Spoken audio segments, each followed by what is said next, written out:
이 불교에 들어가는 문이 많지만 두 가지 나눌 수 있다는 거예요. 도노와 점수로 단박에 깨닫는 것과 점진적으로 닦아 나가는 것. 거기 대표적인 도노 점수의 대표적인 사람은 고려시대 스님 진을 이 국사라고 해서 나라에 대표하는 스님이었어요. 이분이 가르친 가르침이고 이것이 대다수 스님들 불교계가 해 나가는 수행 과정이에요.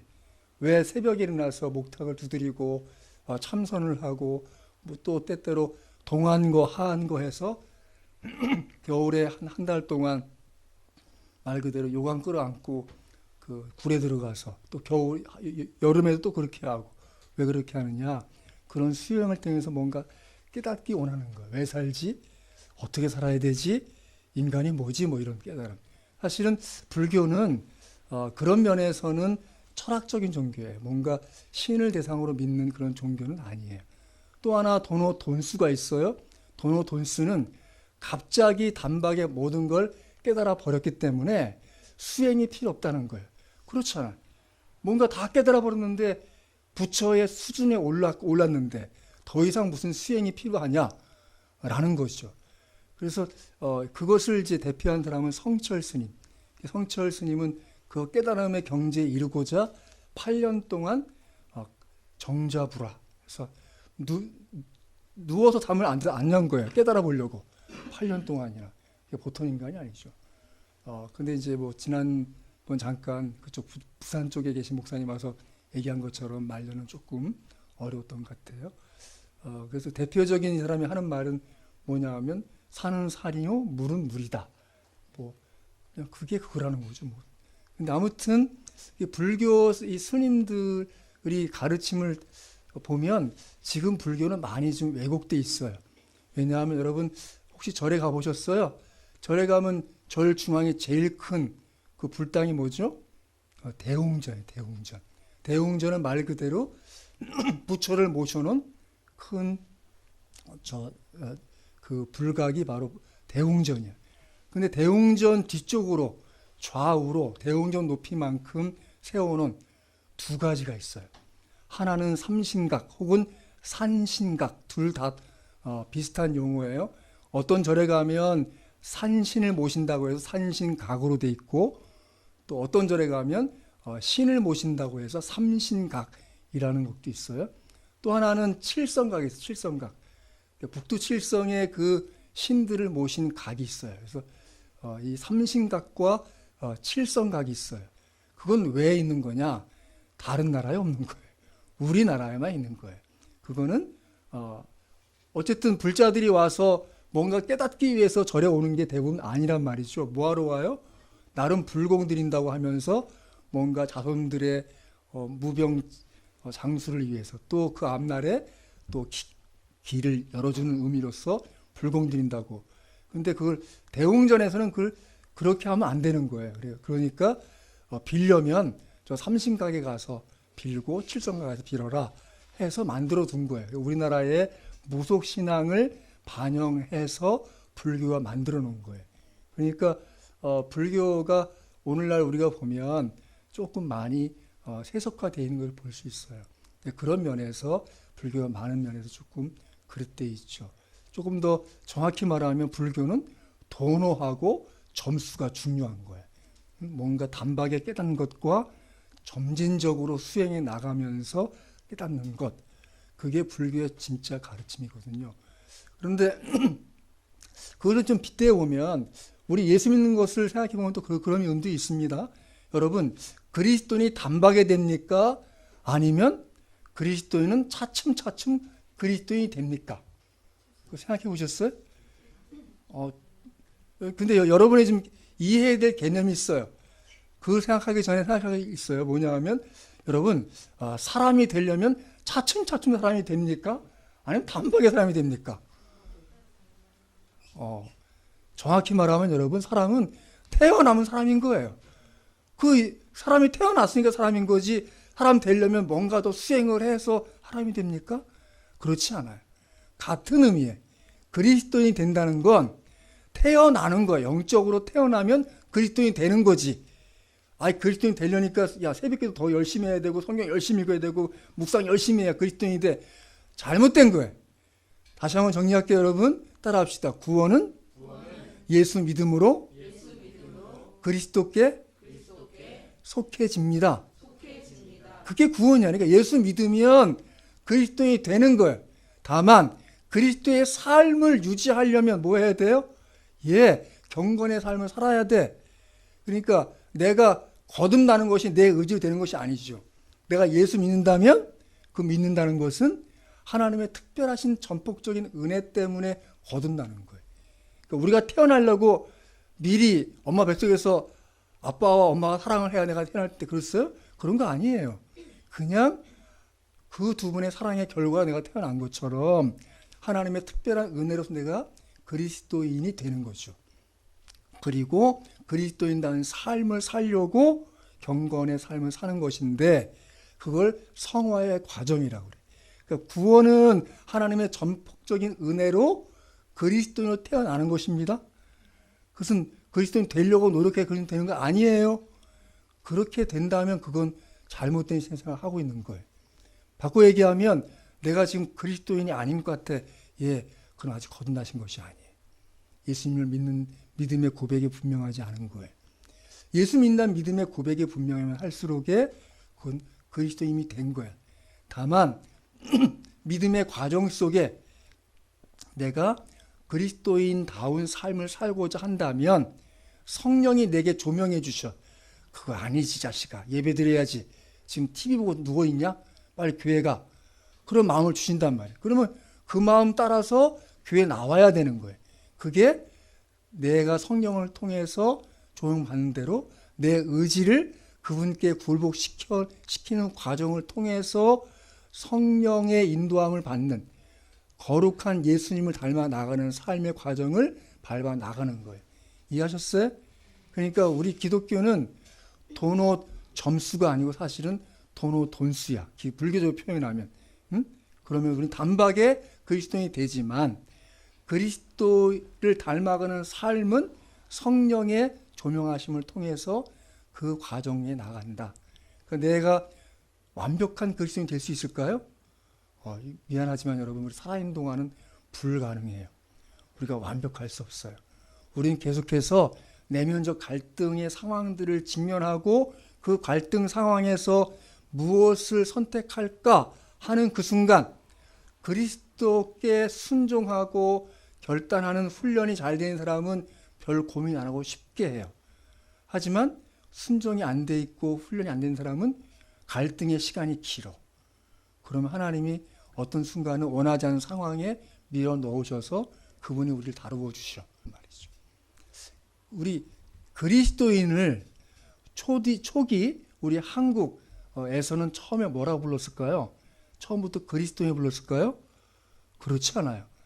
우리 초기 선교사님들이 전도해서 예수 믿는 사람들은 뭐라고 했는가 하면 저를 따라하세요. 기독도요. 기독도. 기독이란 말이 뭐예요? 기독? 그리스도란 말이야. 그러니까 우리는 무슨 교회예요? 기독교야, 기독교. 조금 더 어렵게 말하면 크리스트교, 그리스도교. 같은 말이에요. 그러니까 우리는 여기 오늘 지금 11장 26절에 처음으로 비로소 그리스도인이라 불려졌다는 그 기록이 남아 있어요. 그때부터 이제 그리스도께 속한 그리스도를 따르는 예수 믿는 사람들의 총칭을 가리켜서 그리스도인이라고 불렀어요. 근데 그리스도인이라는 의미는 사실은 우리가 볼 때 고상한 의미고 좋은 의미로 정말 좀 멋있는 이름처럼 보이지만 처음에 불렀을 때 그 의미는 우리말로 그냥 번역을 하면 이 말이에요. 예수쟁이. 예수쟁이는 뭐예요? 예수 믿는 사람들을 낮추어서 놀리듯이 부르는 말이 예수쟁이라는 말. 그 처음에 안디옥에서 이제 이방인들이 유대인들이 아닌 예수님도 유대인 혈통의 사람이란 말이죠. 그런데 그런 사람들 외의 사람들이 예수님 믿기 시작했어요. 그런데 그 사람들이 이제 사도 바울과 바나바의 지도를 한 1년 받고 나니까 그 지역 사람들이 다 얘기했어요. 그리스도인이구나. 그 말은 예수쟁이로구나. 라고 낮추어 부르는 처음의 의미였어요.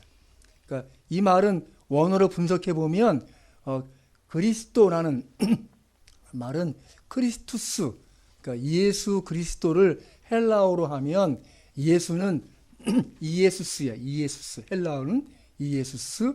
그리고 그리스도는 크리스투스란 말이에요. 그러니까 그리스도라는 말의 의미는 구약에 나오는 메시아의 의미야. 메시아의 의미는 기름 부음 받은 자, 하나님 보내신 자의 의미예요.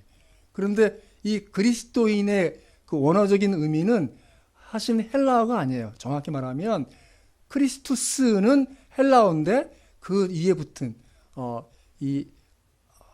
그러니까 영어로 말하면 크리스찬, 그러니까 크라이스트 플러스 IAN의 의미는 라틴어 계열 말이에요.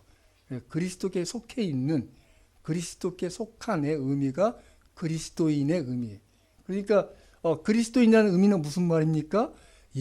예수 그리스도의 사람의 의미가 있는 거죠. 따라하십시다. 나는 예수 그리스도의 사람입니다.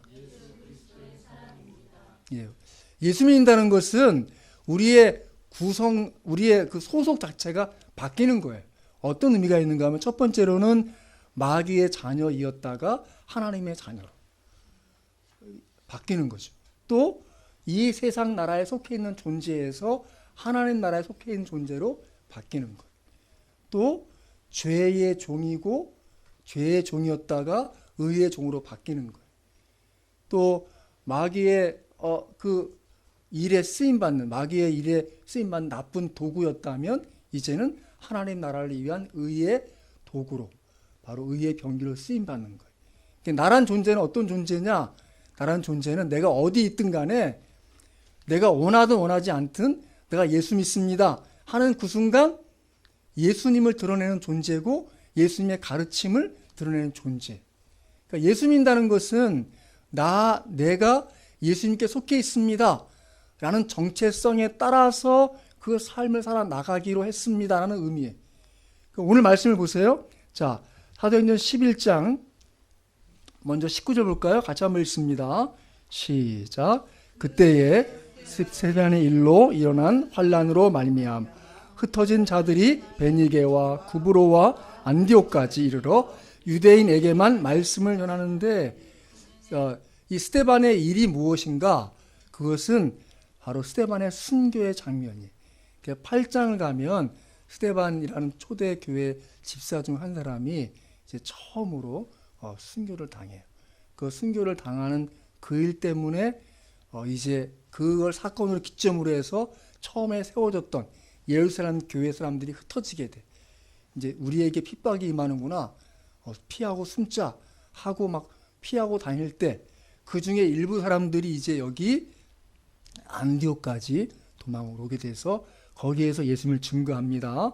자, 20절 보세요. 20절 시작.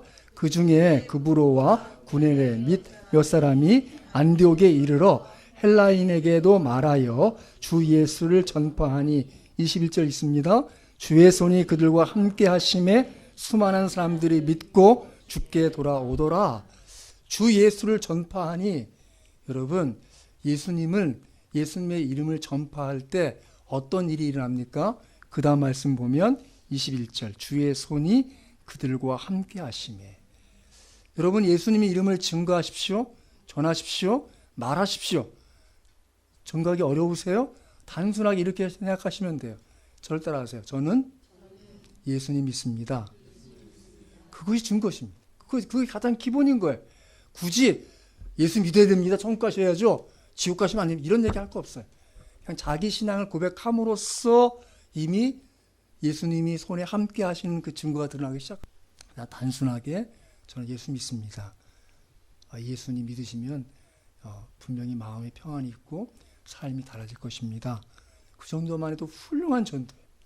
오늘 이 사람들이 바로 그렇게 예수님에 대해 전파했어요. 그러니까 주의 손이 그들과 함께 하시고 수많은 사람들이 믿고 주님께 돌아왔습니다. 무슨 일이 일어난 거예요? 수많은 사람이 믿게 되었어요. 그들이 예수 믿는 것 믿었어. 그 다음 어떡하지?가 된 거예요. 그 이야기가 예루살렘 교회에 들려왔어요. 그래서 자 22절 보세요. 22, 23절 같이 한번 읽습니다. 시작.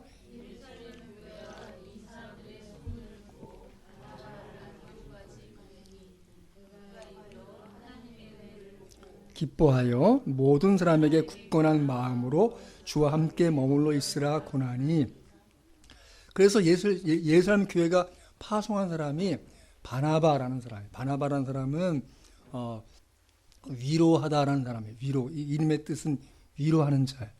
그러니까 그 사람이 믿음을 권했습니다. 그가 이르러 하나님의 은혜를 보고 기뻐하여 모든 사람의 굳건한 마음으로 주와 함께 머물러 있으라. 그러고 해요. 하나님의 은혜를 보았다는 게 뭡니까? 바로 하나님의 가장 크신 은혜는 주 예수를 믿는 은혜예요. 믿습니까? 여러분, 무엇보다도 하나님 예수님 믿는 것이 큰 은혜예요. 하나님의 택하심의 결과고, 하나님의 부르심의 결과고, 하나님의 함께 하심의 결과고, 하나님의 도우심의 결과로 예수 믿게 된 줄 믿습니다. 그것이 하나님의 은혜죠. 그걸 보니까 바나바가 크게 기뻐했어요. 그리고 모든 사람의 굳건한 마음으로 주와 함께 머물러 있으라고 권했어요. 근데 바나바는 사람 어떤 사람이냐? 24절. 여러분도 이런 사람인 줄 믿습니다. 같이 한번 읽습니다. 시작. 바나바는 착한 사람이요 성령과 믿음이 충만한 사람이라. 이에 큰 무리가 죽게 더하여 지더라. 그래서 정말 착한 사람으로서 예수 믿으면요 정말 착해져요. 왜 그렇죠? 자기 성질을 껐기 때문에. 성질 없는 사람이 어디 있어요? 다 있어요. 저도 제 삶을 돌아보면 간간히 제 성질이 좀 드러나요. 가끔 우리 집사람이 저한테 하는 말이 있어요. 그건 아버님이 하는 거 똑같습니다. 여러분, 예수 믿는 사람들이 착해지는 이유는 딱 한 가지예요. 그 사람이 십자가 붙잡고 의지하고 있는 사람은 더 착해져요. 더 착해져요. 그리고 성령과 믿음이 충만한 사람이 돼 있어요. 성령은 무엇입니까? 예수님의 영으로 우리 안에서 그분의 좋은 생각들 자꾸 불러일으켜요. 그래서 그 일을 하게 만들어요. 성령은 우리의 끊임없이 하나님이 원하신 바를 일깨워 주세요. 거기에 순종한 사람들은 정말 사는 거 정말 기쁘고 감사해요. 왜죠? 쓰임받는 기쁨이 뭔지 알기 때문에. 여러분 그런 쓰임받는 기쁨 누리시기 바랍니다. 올 한 해 동안 여러분 마음속에 임하신 성령이 무엇 하라고 말씀하시고 깨닫게 해주실 때 그거 물러서지 마세요. 하나님이 감당하게 해주시면 그 다른 또 다른 은혜를 또 주세요. 그게 더 귀한 일 더 할 수 있는 의미 있는 일들을 더 일깨워 주세요. 진심이에요. 믿음이 충만하다는 것은 여러분의 삶을 예수 믿는다는 것은 무엇입니까? 따라하십시다. 예수 믿는다는 것은 예수님이 내 삶을 책임져 주심을 믿는 것입니다. 믿습니까? 신뢰하십시오. 의뢰하십시오. 무엇을 믿습니까? 천국 가기 위해서 믿습니까? 그것이 다가 아닙니다. 왜 사십니까? 어떻게 사십니까? 그런 질문을 스스로에게 할 때마다 늘 깨달으세요. 예수님이 내 삶을 통해서 하실 일이 있기 때문에 나는 산다. 그걸 믿으셔야 돼요. 그걸 기대하셔야죠. 할 이유가 있습니까? 어떻게 살아야겠습니까? 시간적으로 물질적으로 우선해서 주님께 쓰십시오. 그것을 아까워하지 마십시오. 그것이 더 의미 있고 가치 있는 것입니다. 우리 주님은 우리가 우리에게 주어진 그 믿음으로 주님이 우리의 삶을 책임져 주심에 대해서 확신하고 오히려 기대하게 살도록 믿음을 주신 줄 믿으시기 바랍니다. 그 믿음이 충만하면 내가 가진 것 적은 것 같지만 더 많은 것으로 베풀고 나누고 섬기고 하나님의 뜻을 이루는 귀한 도구로 쓰임받을 수 있지 믿습니다. 그렇습니다. 바나바는 그래서 자기가 하는 그 목양지에서 보니까 자기 혼자 다 감당이 안 되겠어. 얼마 전에 거듭나고 얼마 전에 예수 만났던 사람이 있어. 누구지? 사울? 불러와야겠다 하고 그 안디옥 교회에 사울을 불러와요. 자, 볼까요? 자, 25절, 26절 같이 한번 읽습니다. 시작. 다소에 가서 만나매 안디옥에 데리고 와서 둘이 교회에 1년간 모여 있어 큰 무리를 가르쳤고 제 아들이 안디옥에서 비로소 그리스도인이라 일컬음을 받게 되었더라.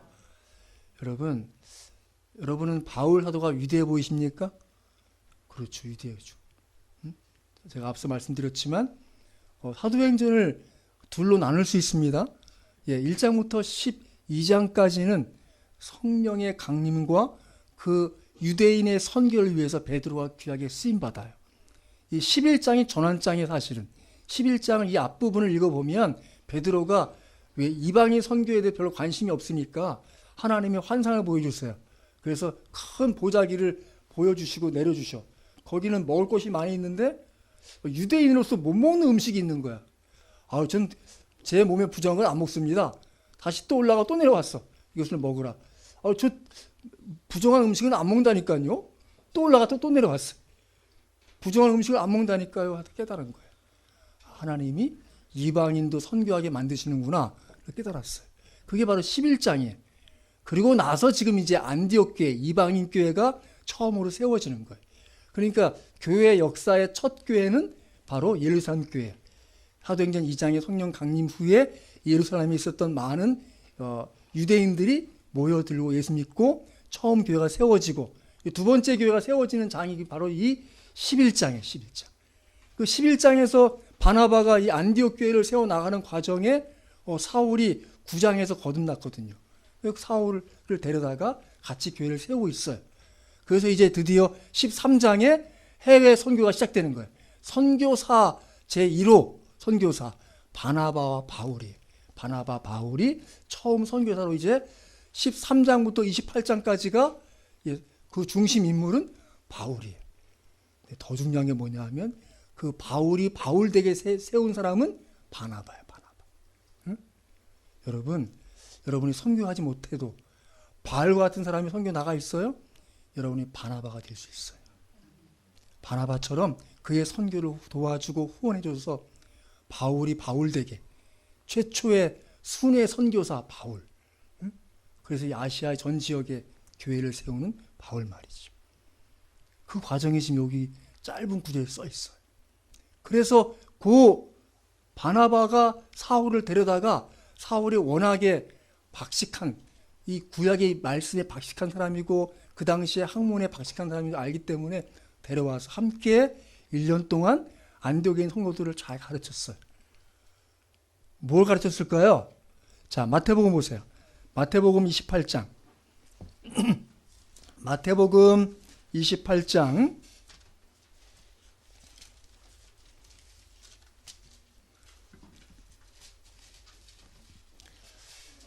자, 18절부터 20절까지 읽겠습니다. 마태복음 28장 18절로부터 20절까지 같이 천천히 읽습니다. 시작. 예수께서 나와 말씀하여 이르시되 하늘과 땅의 모든 권세를 내게 주셨으니 그러므로 너희는 가서 모든 민족을 제자로 삼아 아버지와 아들과 성령의 이름으로 침례를 베풀고 내가 너희에게 분부한 모든 것을 가르쳐 지키게 하라. 볼지어다 내가 세상 끝날까지 너희와 항상 함께 있으리라. 아멘. 바로 예수님의 그 권세, 하늘과 땅의 모든 권세를 갖고 계신 예수님이 분부하셨어요. 모든 민족을 제자로 삼아 아버지와 아들 성령의 이름으로 침례를 베풀고 그 다음에 중요해요. 그 다음에 20절 천천히 읽어볼까요? 시작. 내가 너희에게 분부한 모든 것을 가르쳐 지키게 하라. 바로 그것을 가르친 것이죠. 예수님이 분부하신 것, 예수님이 말씀하신 것, 예수님의 약속을 그 안디옥 사람들에게 가르쳐 지키게 했어요. 그랬더니 그 사람들 어떻게 됐어요? 그 사람들은 자기들이 나 예수님께 속한 사람이야, 나 그리스도인이야가 아니고 나갔더니 안디옥에 있는 사람들이 얘기한 거예요. 그리스도인이네? 저 예수쟁이가 된 거예요. 그러니까 믿으면 배워야 돼. 예수님 말씀 그대로 하면 따라하십시다. 가르치든지 배우든지 둘 중에 하나예요. 여러분이 가르치고 있습니까? 배우고 있습니까? 둘 다 하고 있지 않아요? 하셔야 돼요. 하셔야 돼요. 잘 배우고 싶으세요? 잘 배우고 싶으세요? 진심이세요? 그러면 따라하십시다. 가르쳐 봐야 잘 배운다. 우리가 자식 가르치면 뭐라고 그래요? 답답하죠. 엄마 마음 몰라주고 아빠 마음 몰라주고 답답해. 뭐라고 하죠? 너도 새끼 나 키워봐라. 그러면 한다. 무슨 말이에요? 여러분 잘 배우고 싶으세요? 가르쳐보면 알아. 마찬가지 여러분이 가르쳐보면 알아요. 가르쳐보면 내가 뭘 가르쳐야겠구나를 하면서 내가 정말 중요한 게 뭔지를 배워요. 여러분이 가르치는 사람 되려고 하셔야 돼요. 가르치는 사람, 내가 배운 게 없고 뭐 믿음이 짧아서 내가 뭘 가르쳐. 아니에요. 하나님은 여러분에게 믿음을 줬을 때는 여러분이 가르칠 만한 사람들 붙여주세요. 여러분의 말소리로, 여러분의 음성으로, 여러분이 생각한 그 수준에 맞는 사람들을 붙여주셔서 그 사람이 배울 수 있게 해주세요. 여러분 주변을 돌아보세요. 꼭 좋은 교재 있어야 되는 게 아니고 내가 깨달은 말씀, 내가 아는 예수님, 그것만 가지고도 훌륭한 가르침을 줄 수 있어요. 저는 여러분 평생에 따라하십시다. 나는 배우든지 가르치리라. 결심하세요. 예수님 말씀 지키셔야죠. 뭐라고 하세요? 예수님이 내가 너희에게 분부한 모든 것을 가르쳐 지키게 하라. 저는 언제까지 가르쳐야 될까요? 예, 천국 갈 때까지. 끔찍하네. 아니죠. 정말 정확한 건 뭐냐면 지킬 때까지 지킬 때까지. 정말 잘 가르친 사람은 지킬 때까지 가르치는 거예요. 제가 가르쳐 보니까 지킬 때까지 지켜보는 게 아니고 가르치는 사람 되면 돼. 가르치는 사람 되면 제가 다 가르친 거더라고요. 그러고 나니까 그 사람이 아는 것 가지고 가르치기 시작해. 그래서 무엇을 기준 삼아 어떻게 가르치를 알고 나니까 가르치는 사람 되는 거예요. 여러분 마음에 결심하세요. 내가 올해는 배우리라가 아니라 올해는 내가 가르친 사람 되리라. 결심하라. 그래야 제대로 배우는 사람 되는 것이고 그런 사람이 드디어 그리스도인이 되는 거예요. 여러분 그리스도인이라는 단어가 이 성경에 3번 나와요. 3번. 네? 자, 26, 27, 8 시작. 왕께서 이 일을 아시기로 내가 왕께 담대히 말하노니 이 일에 하나라도 아시지 못함이 없는 줄 믿나이다. 이 일은 한쪽 구석에서 행한 것이 아니니이다. 아그리빠 왕이여 선지자를 믿으시나이까? 믿으시는 줄 아나이다. 아그리빠가 바울에게 이르되 내가 적은 말로 나를 권하여 그리스도인이 되게 하려 하는도다. 그리스도인 되게 하려고 지금 나한테 적은 말로 얘기하느냐? 라고. 아그리빠 왕도 알고 있어. 그리스도인이 뭔지. 예? 이 장면은 무슨 장면인가 하면 사도 바울이 이제 드디어 포로가 돼요. 그래서 끌려서 이제 2년 동안 갇혀 있는 그 동안에 거기서 로마로 이제 압송되기 전 여기 지금 재판받는 과정에 있는 거예요. 그러니까 여기에서 사도 바울이 나를 차라리 로마의 황제를 보게 해달라고. 난 로마 시민권을 갖고 있으니까 로마 황제의 재판을 받겠다라고 해요. 사실은 그거는 그쪽 지역에 있는 왕이나 총독이 원하는 바가 아니에요. 이후에 이제 베스토 총독이 그를 결국은 배를 태워서 이제 로마로 보내는데 그것도 이제 선교의 과정이 나중에. 그래서 26장 26절 이후에 그리스도인의 의미는 사도 바울이 전도하는 거예요. 왕을 전도하는 과정에서 그 왕이 야, 네 적은 말로 좀 나를 그리스도인 되게 하려느냐라고 약간 좀 겁먹고 지금 있는 거죠. 그런 의미에서 우리가 예수님을 믿는 것을 증거하는 일은 또 다른 그리스도인을 만드는 귀한 일인 것이죠. 자, 또 한 번에 나오는 것은 베드로전서예요. 좀 더 뒤로 넘어가시면 베드로전서, 사도행전 다음 롬, 고전후, 그 다음에 가랏빌골, 살전후, 딤몬, 딤전후, 딤몬, 그 다음에 히약벳전후 할 때 베드로전서, 히약벳, 베드로전서 4장 16절, 4장 16절, 베드로전서 4장 16절입니다. 다 찾았으면 아멘. 같이 읽습니다. 시작. 만일 그리스도인으로 고난을 받으면 부끄러워하지 말고 도리어 그 이름으로 하나님께 영광을 돌리라. 여러분이 예수 믿는 사람으로서 고난받는 현장에 있는 것을 생각할 때마다 감사하십시오. 그리스도의 영광이 드러나고 하나님의 영광이 드러나는 순간입니다. 그것은 단순하게 이루어진 일이 아니에요. 자, 사도행전 5장을 볼까요? 사도들은 그리스도의 이름을 믿는 그 믿음 안에서 자신들이 받는 고초와 고난에 대해서 어떻게 처신했는가 보면 사도행전 5장입니다.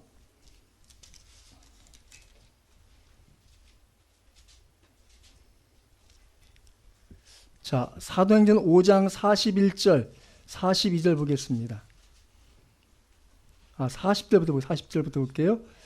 사도행전 5장 40절부터 41, 42절 같이 한번 읽습니다. 시작. 그들이 옳게 여겨 사도들을 불러들여 채찍질하며 예수의 이름으로 말하는 것을 금하고 놓으니 사도들은 그 이름을 위하여 능욕받는 일에 합당한 자로 여기심을 기뻐하면서 공의 앞을 떠나니라.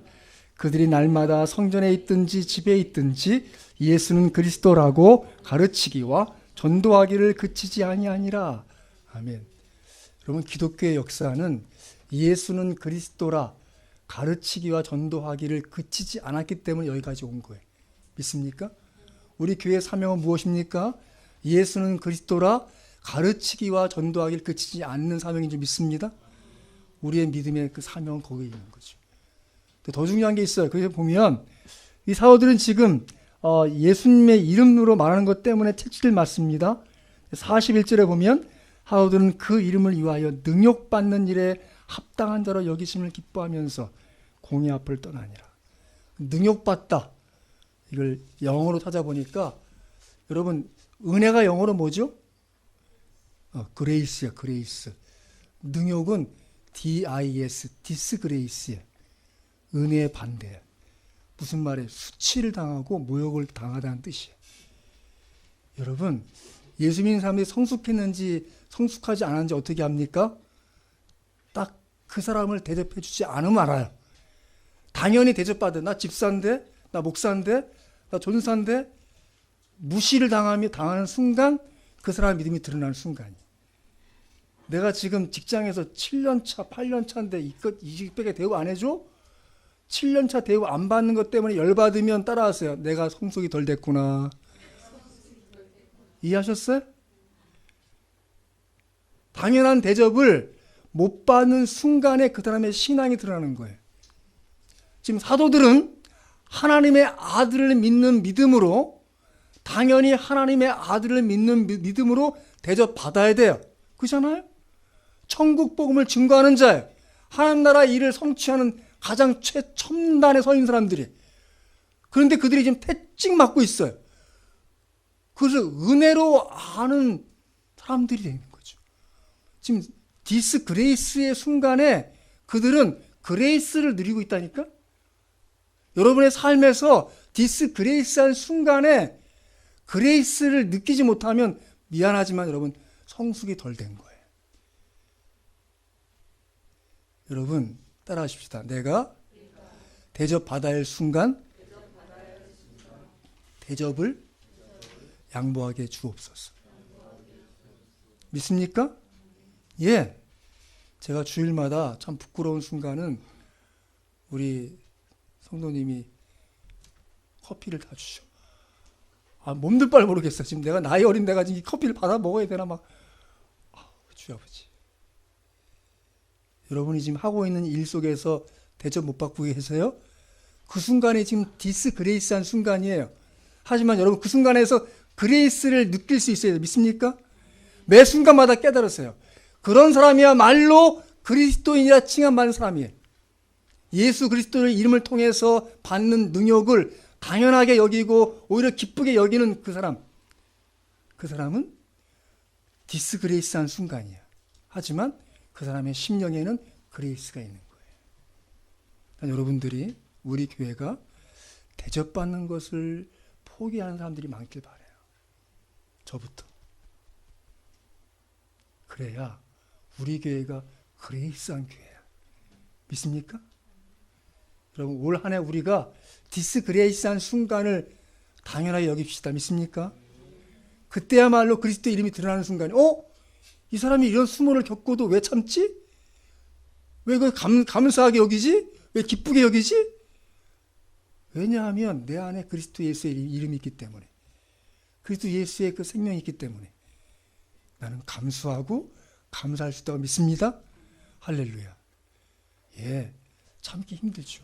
예, 어쩌면 막 우라가 치밀 수 있어요. 하지만 그 순간 기억하십시오. 주 예수 십자가의 은혜가 나를 그런 사람 되게 해줄 믿습니다. 그럴 때 여러분과 제 삶 속에 드러나는 분명한 이름이 있어요. 바로 그리스도의 이름의 명예가 드러날 줄 믿습니다. 저 여러분들이 올 한 해 살면서 사도들의 이 태도를 놓치지 않기 바라요. 사도들은 그 이름을 위하여 능욕받는 일에 합당한 자로 여기심을 기뻐하면서 그 일을 떠나느라. 여러분과 제 삶 속에 이 말씀이 그대로 이루어져서 올 한 해 동안 예수님의 그 이름의 명예가 드러나기를 주의 이름으로 축원합니다. 그렇게 우리가 대접받기를 내려놓고 오히려 디스그레이스한 순간에 그레이스를 누리는 그런 믿음으로 충만하시기를 주 예수의 이름으로 축원합니다.